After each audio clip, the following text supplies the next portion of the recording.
नमस्कार, मैं कुमारी श्रेया। शिक्षा की बात हर शनिवार कार्यक्रम के इस नए अंक में आप सभी शिक्षा प्रेमियों का हार्दिक स्वागत है, सादर अभिनंदन है। पिछले अंक की तरह इस अंक में भी आप सभी शिक्षकों के द्वारा पूछे गए सवालों के जवाब के साथ हमारे बीच उपस्थित हैं शिक्षा विभाग के अपर मुख्य सचिव doctor S Siddharth sir. Sir, बहुत बहुत स्वागत है आपका शिक्षा की बात हर शनिवार के इस नए अंक में। सर, आज का जो सबसे पहला सवाल है वो ट्रांसफ़र के संबंध में है। कहते हैं ट्रांसफ़र के संबंध में कुछ अपडेट देना चाहेंगे। देखिए, जैसे कि आपको पहले मैंने पिछली बार भी बताया कि 1,30,000 टीचर्स का ट्रांसफ़र हम लोगों ने जिले सब आवंटन किए गए थे और साथ ही साथ उनका स्कूल आवंटन की प्रक्रिया सभी जिलों में शुरू हो गई है। सभी डीओज़ ने अपना काम शुरू कर दिया है। हम लोग एवरीडे रिव्यू करते हैं और हम लोग उम्मीद करते हैं कि करीब जून 20 तक सभी शिक्षकों के इनबॉक्स में उनके नए स्कूल का आवंटन आ जाएगा और ताकि वे समय पे नए स्कूल में अपना योगदान दे सकें। हम लोगों ने दो चीज़ ज़रूर कहा है। एक तो है कि जैसे ही योगदान वो दूसरे स्कूल में देंगे, जिस भी तिथि को 30 जून से पहले, वे अपने पुराने स्कूल से स्वतः विरमित हो जाएंगे। उनको अलग से विरमिति लेने की ज़रूरत नहीं है। ई शिक्षा को ऑटोमेटिकली उनको विरमित कर देगा। और दूसरा ये था कि हम लोगों ने यह भी सभी को कहा कि आप लोग डीओ के कार्यालय में चक्कर नहीं लगाएं, क्योंकि पूरी गोपनीय और पारदर्शिता से स्कूल का आवंटन किया जा रहा है और आपको वैसे भी पता नहीं चलेगा कि आपका कौन सा जो रिकॉर्ड है और कौन सा पोस्टिंग ऑर्डर है वो आपको वैसे भी पता नहीं चलेगा। इसलिए आप थोड़ा धैर्य रखिए और 20 तारीख को जब अपने इनबॉक्स में देख लीजिएगा और साथ ही साथ नए स्कूल में अपना योगदान दें। तो ये हम लोगों ने ऑलरेडी कहा है। और ट्रांसफ़र पोस्टिंग में ज़्यादा चिंता मत करिए। आप लोग अपना छुट्टी मनाइए, अपने छुट्टी पे जाइए, छुट्टी मनाइए और अपने परिवार के साथ समय बिताइए। सर, अगला जो प्रश्न है वो ये है कि बच्चे छुट्टियों में क्या करेंगे? देखिए, इस बार हम लोगों ने छुट्टियां दी हैं और समय पे छुट्टियां अभी आ गई हैं और अगला सप्ताह से सब लोग छुट्टी पे रहेंगे। बच्चे दो चीज़ें कर सकते हैं, या तो अपने माता पिता के साथ विभिन्न स्थान घूम सकते हैं, और जो गांव में बैठे हैं, जो गांव में ही रह गए, उनके लिए हम लोग समर कैंप चला रहे हैं। और समर कैंप में विशेषकर जो क्लास 5 और क्लास 6 के जो बच्चे हैं उनके लिए समर कैंप है और इसमें मैथमेटिक्स, गणित, टीएलएम जैसी गतिविधियां हम लोग उस गांव में हम लोग कराएंगे। तो जो बच्चे घूमने जा रहे हैं अच्छी तरह घूमें और जो बाकी बच्चे बच गए हैं वे समर कैंप में भाग लें और अपना गणित और टीएलएम के माध्यम से मतलब शिक्षा विद जॉय, मतलब खुशी खुशी अपना कोई लें। दूसरा है कि हम लोगों ने, आपको जानकारी होगा, हम लोगों ने होमवर्क भी सभी कक्षाओं के लिए वेबसाइट में डाला है और सभी स्कूल के जो टीचर्स हैं वो डाउनलोड करके बच्चों को अपना होमवर्क लिखवाएंगे। तो जब भी आपको समय मिले तो बच्चे अपना होमवर्क करें और अभिभावक से अनुरोध है कि वे बच्चों को अपना होमवर्क करने में मदद करेंगे। सर, एक शिक्षिका हैं प्रियदर्शिनी नवादा से, कहती हैं छात्रों को गर्मियों की छुट्टी में दिए गए गृह कार्य को लेकर क्या विभाग द्वारा कोई अभिभावकों के लिए वीडियो या ऑडियो संदेश या व्हाट्सएप मैसेजिंग सामग्री साझा की जाएगी जिससे वे सही ढंग से मार्गदर्शन कर सकें? देखिए, हम लोगों ने चिट्ठी दी है और ऐसा कोई हम लोग वीडियो मैसेजेस नहीं देंगे। मेरा इतना ही है कि जो अभिभावक हैं, क्योंकि अब 24 घंटे बच्चों के साथ अभिभावक रह पाएंगे, तो एक पढ़ाने की आदत उनको पड़ी होनी चाहिए, मतलब बच्चों को। और हम लोगों ने जो चिट्ठी में लिखा है कि अगर घर पे हैं तो एक पढ़ने का स्थान वो निर्धारित करेंगे जहाँ पर बच्चे बैठ के पढ़ेंगे, या तो टेबल चेयर या चटाई पे, और एक वातावरण उस प्रकार का घर पे बनाएंगे जहाँ पे बच्चे एक कोने में बैठ के पढ़ें। थोड़ा पोस्टर्स लगाएं, गणित के पोस्टर्स लगाएं और चार्ट पेपर लगाएं, ये सब थोड़ा वातावरण बने। तो जो बच्चे घर पे हैं, हम चाहते हैं कि एक पढ़ने की ललक माता पिताओं के साथ बैठ के हो उसकी, और ये लर्निंग प्रोसेस जो है उसको और रुचिकर बनाने की कोशिश करें, ताकि जब वे स्कूल में बाद में आएँ तो एक पढ़ने की ललक उसमें हो और एक पढ़ने की आदत हो, और बच्चे खेलें कूदें। मतलब छुट्टी का समय है, बरसात भी आई गई है, तो बच्चे अपना खुशी मनाएंगे। और जो बच्चे माता पिताओं के साथ घूमने गए हैं तो अपने जहाँ जहाँ स्थल गए हैं वहाँ पे लर्न करेंगे और सीखेंगे। हम लोगों ने होमवर्क भी ऐसी प्रकार दिया है कि जब आप बाहर जाएंगे तो किस प्रकार के गतिविधि और किस प्रकार की चीज़ें ऑब्ज़र्व करेंगे और उसका आप रूपरेखा अपने होमवर्क में लिखेंगे। तो जब लौटेंगे तो आपका होमवर्क टीचर देखेंगे, चेक करेंगे, और आपने क्या आनंद और क्या आपने खेल कूद किया है इसके बारे में पूछेंगे। तो ये खुशी का माहौल होना चाहिए माता पिताओं के साथ, टीचर्स के साथ, अब बच्चों के साथ, कि वे छुट्टी मनाएं। सर, अगला प्रश्न है कि नमस्कार सर, मैं एक डाइट व्याख्याता हूँ। सर, हम लोगों की छुट्टी से संबंधित अक्सर अलग अलग आदेश निकाले जाते हैं और उस आदेश के तहत हम लोगों को आर्थिक, शारीरिक के साथ साथ पारिवारिक समस्याओं का सामना करना पड़ रहा है। जैसे 3 दिन से अधिक की छुट्टी प्राचार्य स्तर से नहीं बल्कि निदेशक महोदय के स्तर से होगी। सर, हम लोग मानसिक उत्पीड़न से गुजर रहे हैं, कृपया समाधान करने की कृपा करें।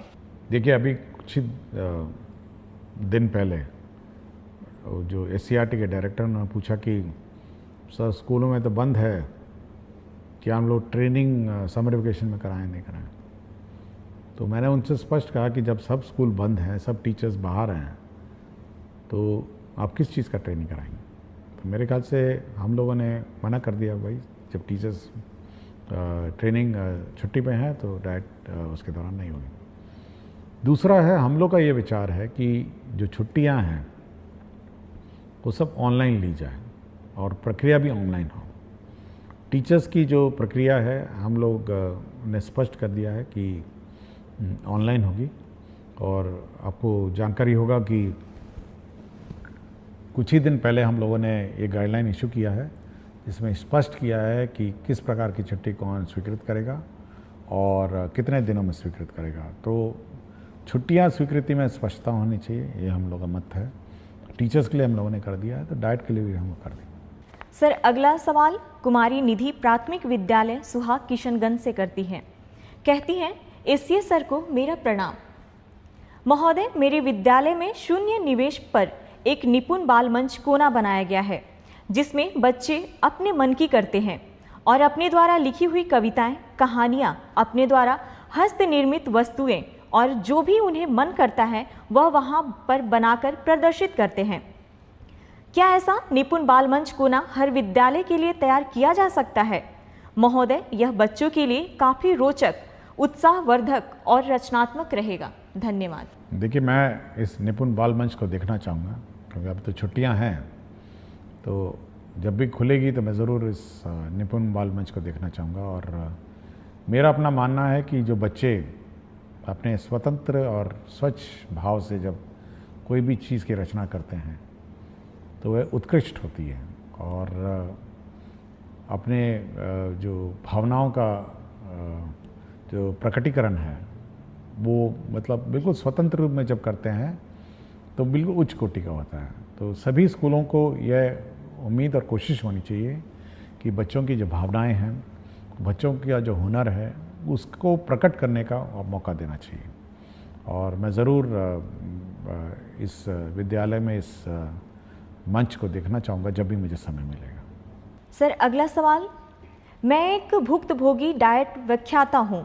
सर, मुझे जानना है कि एक शिक्षक या व्याख्याता कितने घंटे तक बिना थके पूरी ऊर्जा के साथ पठन पाठन का कार्य निर्बाध रूप से जारी रख सकते हैं।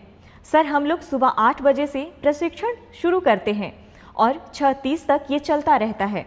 सर, विगत कुछ वर्षों से इस तरह का थकाऊ, उबाऊ और नीरस प्रशिक्षण देते देते हम लोग ऊर्जा विहीन हो चुके हैं। कृपया मार्गदर्शन देने की कृपया करें। देखिए, बड़ी चिंता का विषय है। और मेरा अपना मत है कि जो भी टीचर है जब तक वो एंजॉय नहीं करेगा अपना टीचिंग प्रोसेस को तो कुछ नहीं डिलीवर करेगा, खड़ा रहेगा, रूटीन वे में कुछ पढ़ाएगा। तो हम लोग की कोशिश है कि फर्स्ट हाफ में रीडिंग राइटिंग और ये सब जो भारी भड़कम टीचिंग है वो होनी चाहिए, और सेकंड जो पार्ट है जो लंच के बाद है उसमें रोल प्लेज होना चाहिए कि टीचर को कैसे पढ़ाना है, स्टूडेंट्स को कैसे इंटरेक्ट करना है। तो हम एक बार फिर से इसको रीलुक करेंगे छुट्टियों में कि कैसे पाठ्यक्रम पढ़ाए जाए, क्योंकि हेवी पाठ्यक्रम पढ़ा के आप डिलीवर नहीं कर सकें। और हम लोग का उद्देश्य जो है बेसिकली डाइट का वो सब्जेक्ट पढ़ाना नहीं है। हम लोग का उद्देश्य यह है कि बच्चे कैसे पढ़ाया जाए, बच्चे अध्ययन कैसे करेंगे, और बच्चों का जो एक्टिविटी है वो कैसे हो, इस पर ज़्यादा ध्यान है। नॉट कि बैठ के फिज़िक्स पढ़ाएं, केमिस्ट्री पढ़ाएं, ये हम लोग का काम नहीं है। इसलिए इसको एक बार डिज़ाइन करेंगे, और जब भी समर वेकेशन के बाद डाइट और एससीईआरटी के कोर्सेज शुरू होंगे तो एक नए लुक में हम लोग इसको लॉन्च करेंगे।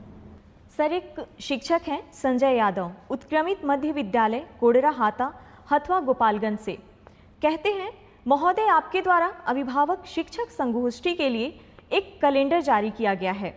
अभी से पूर्व भी संगोष्ठी का आयोजन कई मर्तबा किया जा चुका है, पर संगोष्ठी से संबंधित प्रधानाध्यापक और प्रभारी प्राचार्य के नाम से जो पत्र कल के डेट में आपकी तरफ से निर्गत हुआ है, वह हमें यह सीख देती है कि किसी आयोजन अथवा मौका को अत्यंत महत्वपूर्ण कैसे बनाया जाता है। क्या इस मौके पर हम अपनी कक्षाओं के बच्चों का मासिक मूल्यांकन रिपोर्ट अभिभावकों को बता सकते हैं, ताकि हमारे बच्चे का अपडेट अभिभावकों को मिल सके?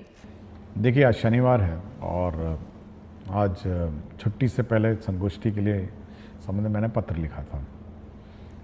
इसमें देखिए, ये जो पेरेंट टीचर मीटिंग है ये बहुत महत्वपूर्ण मीटिंग है, और इसमें इसीलिए मैं इसको बहुत महत्वता देता हूँ, और इसीलिए मैं अपने दस्तखत से इसको निर्गत करता हूँ। देखिए, इसमें बच्चों का क्या प्रोग्रेस रहा है यह टीचर को बताना होता है। जो क्लास टीचर होती है उसको बताना होता है कि आपका बच्चा ठीक है, आपका बच्चा पढ़ाई में थोड़ा कमज़ोर है, घर पे पढ़ाइए। उसके प्रोग्रेस के बारे में पेरेंट्स को बिल्कुल स्पष्ट होना चाहिए। मैथ्स का, फिज़िक्स का, रीडिंग है, सब है। तो ये बिल्कुल बहुत ही महत्वपूर्ण है, और अगर यदि बच्चा समय पे स्कूल नहीं आता है तो माता पिताओं को उसको बोलना भी पड़ता है। तो ये एक बहुत ही इम्पॉर्टेंट फोरम है जहाँ पे माता पिता के साथ टीचर इंटरेक्ट करते हैं, बच्चे के शैक्षणिक कार्यों के बारे में चर्चा करते हैं। देखिए, स्कूल में तो टीचर गाइड करते हैं, लेकिन घर पे माता पिता गाइड करते हैं, और एक बहुत महत्वपूर्ण गाइड करने का एक माध्यम है।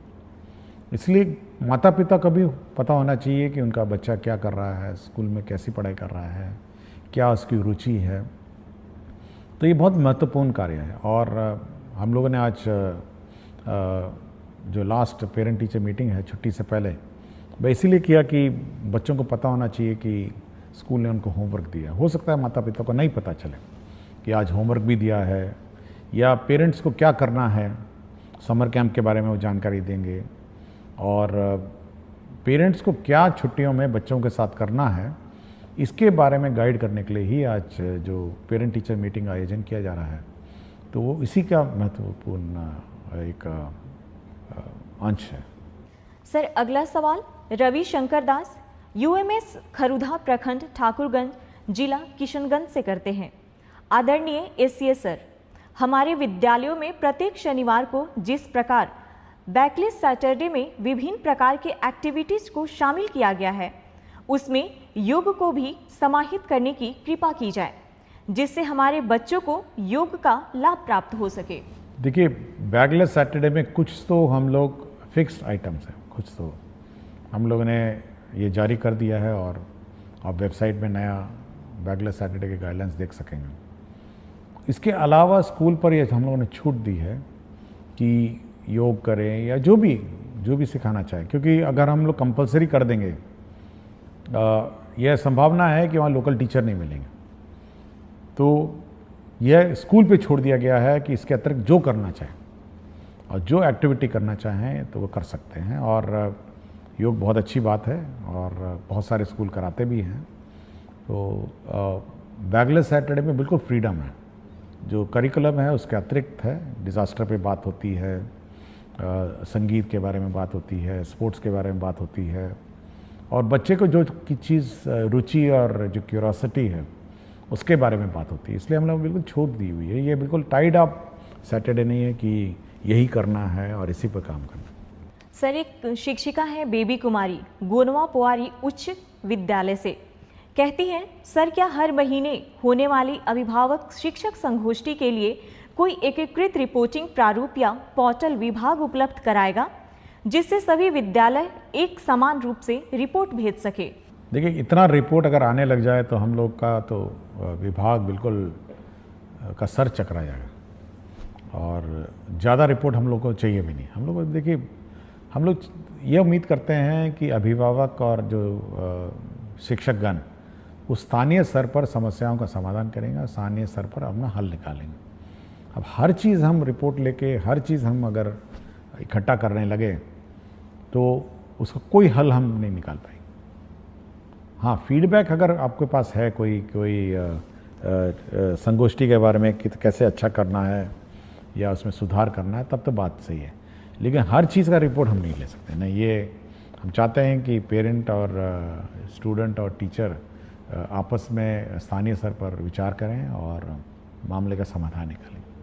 सर, एक शिक्षिका है अंकिता दरभंगा से, कहती हैं सर कुछ स्कूलों में अभी भी कुछ बच्चों को अभ्यास पुस्तिकाएं नहीं मिली हैं, क्या इसके लिए एक तेज ट्रैक शिकायत निवारण प्रणाली बनाई जा सकती है जिससे हम संगोष्ठी से पहले यह सुनिश्चित कर सकें? देखिए, मैंने कहा था कि छुट्टियों से पहले सभी किताबें मिल जाएं, और अगर मिली नहीं तो मैं ऑब्वियसली संबंधित में कार्रवाई करूँगा। मैंने बहुत स्पष्ट कहा था, और ये कहा था कि बच्चे छुट्टियों से जाने से पहले किताब लेके जाएंगे और पढ़ेंगे। एक बार हम लोग रिव्यू करेंगे अभी, क्योंकि छुट्टियां हैं, कि किस किस को किताबें नहीं मिली और किस कारण से नहीं मिली। लेकिन ये यदि नहीं मिली है तो बड़ा चिंता का विषय है। मैं पहले भी बोल चुका हूँ, और पिछली बार भी मैंने कहा, एक बच्चे ने किताबों के बारे में चर्चा भी की थी, तो अगर नहीं मिली तो मैं इस पर एक बार समीक्षा करूँगा और देखेंगे, इसको कोई रिजॉल्व करने की कोशिश करूँगा।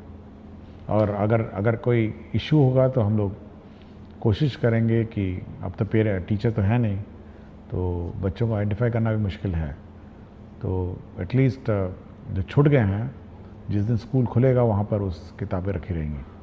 सर, अगला सवाल है, सर पीटीएम के लिए निर्गत पत्र अत्यंत शानदार है। आप तो सबसे बड़े पदाधिकारी हैं, हम शिक्षक तो पीटीएम अच्छे से ही करेंगे, पर शिक्षा विभाग के पदाधिकारी यदि विद्यालयों में पीटीएम को देख पाते तो निश्चित रूप से इसकी गुणवत्ता में बढ़ोतरी होती। देखिए, पीटीएम के बारे में हम लोगों ने ज़रूर आंकड़े मांगे हैं कि कितने बच्चे आए थे, कितने माता पिता आए थे और क्या चर्चा हुई थी। तो एक गूगल शीट हम लोगों ने निदेशक के माध्यम से हम लोगों ने निर्गत किया है, तो उतना डेटा तो हम लोग को आ ही जाएगा कि कितने माता पिता पीटीएम आए थे और क्या हुआ था। मैंने जैसा कहा, देखिए हर चीज़ को अब हम लोग इतनी क्षमता भी नहीं है कि इतनी बड़े 77,000 स्कूल में पीटीएम हो रहा है तो मॉनिटरिंग है। बट हाँ, फ़ोटो है उसमें, आपके पीटीएम का फ़ोटो है कि सच्ची में पीटीएम हुआ था या नहीं हुआ था, ये सब रिकॉर्ड्स है। और मैं चाहता हूँ कि कुछ ज़्यादा मतलब मॉनिटरिंग, इतनी मॉनिटरिंग मत करवाइए कि मतलब व्यवस्था में हम कन्फ्यूजन में हो जाएं। टीचर्स और स्टूडेंट और पेरेंट्स अपनी कोई व्यवस्था करवाइए और इस व्यवस्था को अपने संचालन कराइए। सर, अगला सवाल आशीष कुमार विद्यालय प्राथमिक विद्यालय तिरसकुंड जिला अररिया से, कहते हैं सरकारी विद्यालय में विद्यालय अभिभावक गोष्ठी एक बहुत ही सकारात्मक पहल है। जिस प्रकार टीचर ऑफ द मंथ का पुरस्कार विभाग द्वारा दिया जाता है, विद्यालय भी हर गोष्ठी में एक बेस्ट परफॉर्मेंस देने वाले बच्चों के अभिभावक को सम्मानित करे और वर्ष के अंत में सभी गोष्ठी में सबसे अधिक सक्रिय अभिभावक को सम्मानित करे तो इस कार्यक्रम में और अधिक सक्रियता बढ़ सकती है। देखिए, हर स्कूल का अपना विद्यालय संचालन समिति है और हम चाहेंगे कि उस विद्यालय संचालन समिति है, जो कमेटी है, उसमें जो अभिभावक हैं वही सदस्य रहते हैं और थोड़ा बढ़ चढ़ कर अपना योगदान देंगे। हम लोगों ने टीचर्स ऑफ द मंथ का कॉन्सेप्ट लाए थे कि हर टीचर को हम लोग पुरस्कृत मेरे दस्तखत से जाता है। स्टूडेंट को भी हम लोग अवार्ड करते हैं कि स्टूडेंट ऑफ द वीक के। ये होना चाहिए कि जब भी अब पेटीएम होता है वहाँ पर उस पेरेंट्स के सामने इस बच्चे को पुरस्कृत करिए कि ये one of the best student है। इससे दो कारण हो सकते हैं। एक तो जो अभिभावक हैं वो प्राउड फील करेंगे, देखिए मेरे बेटे को स्टूडेंट ऑफ द वीक या 15 दिन में जो भी है अपना फोर्टनाइट है इसको पुरस्कार मिला। और दूसरे जो अभिभावक हैं उनको ये प्रेरणा होगी कि भाई मेरा बच्चा भी अच्छा परफॉर्म करे। तो ये बहुत ही इम्पोर्टेंट फोरम है कि उस फोरम पर के सामने आप ये पुरस्कार देंगे तो ये एक अच्छी बात होगी। मतलब ये कि उस पेरेंट्स के सामने सभी पेरेंट बैठे हुए हैं तो बच्चों को पुरस्कृत की जाए। सर, आज का आखिरी सवाल। सुहानी कुमारी वर्ग 7वीं कन्या मध्य विद्यालय अमला की छात्र हैं। कहती हैं, सर मुझे सारी किताबें मिल गई है, उसके लिए सर का धन्यवाद। पर मेरे मन में एक प्रश्न है कि आपके बहुत सारे फोटो हम देखे हैं और सभी में आप वाइट शर्ट पहनते हैं, तो क्या इसके पीछे कोई राज है? सर, हम बच्चे जानना चाहते हैं। देखिए, पिछली बार आपने प्रश्न उठाया था आपकी किताबों के बारे में, तो अच्छी बात है किताबें मिल गई हैं। और एक और प्रश्न भी था कि सुपौल में एक स्कूल था जो नया बना हुआ था और उसका संचालन नहीं हो रहा था, वो भी शुरू हो गया था मंडे को, वो भी शुरू हो गया। तो जो भी प्रश्न पिछले बार इश्यूज़ उठे थे उनका समाधान हो गया है। जहाँ तक वाइट शर्ट की बात है, देखिए इसकी दो कारण हैं। देखिए हर स्कूल का अपना यूनिफॉर्म होता है, उसका ये कारण होता है कि सभी बच्चे मतलब एक तरह दिखते हैं, मतलब नीले कमीज़ों में दिखते हैं। और दूसरा, उनको उस कमीज़ पे ज़्यादा ध्यान नहीं देना है। मतलब जब स्कूल के लिए तैयार होकर आते हैं तो एक ही कमीज़ है, मतलब नीली कमीज़ पहननी है, नीली पैंट पहननी है या निकर पहनना है।